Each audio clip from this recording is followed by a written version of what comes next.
So what does Juneteenth mean to you? Oh, brother, that's a loaded question. The historian Mitch Kajan states, it means celebration, education, and agitation. Celebration, why? Because it was a milestone. Education, because so many people get caught up in celebration that they don't know the purpose.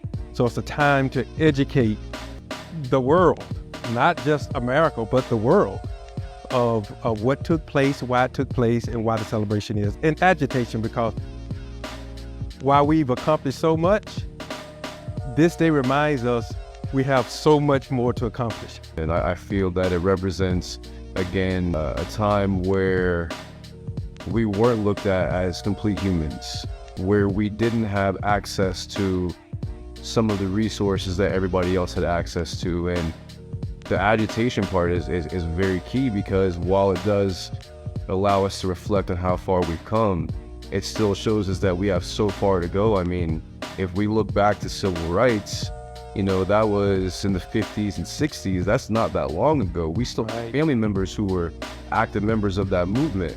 That reminds me, my dad tells a story. He went to a restaurant. This is my dad, not my grandfather. Went to a restaurant as a kid, and they told him, well, we don't serve niggers here. And he said, well, great, because I didn't come to order one. And of course, he knew he had to get out of there. But he just had a sense of humor to help him cope with the pressure. So in the age of social media, where you have brands who have been around a long time, who continue to innovate, and new brands coming about every single day, what would you want to see from them in the times that aren't celebratory? Well, brands have influence. Brands have customers. Brands have audiences. And I think in light of that, there is a responsibility to use the advantage of having an audience, to push messages that are positive, push messages that are liberating, push messages that validate humanity. I want to see inclusion year-round. I want to feel that there's representation there. Where are you spending your money? How are you supporting people who feel like they are underprivileged or not being seen or not being heard? I think that having a platform is one of the most amazing things that we've seen about the coming of the social media age. I want to be sure that the access really is there. I want to be sure that the people who have the platform are using their platforms accordingly to increase that social pressure, which we see can actually make a change. It's putting the power back into the people. I love it. I love it.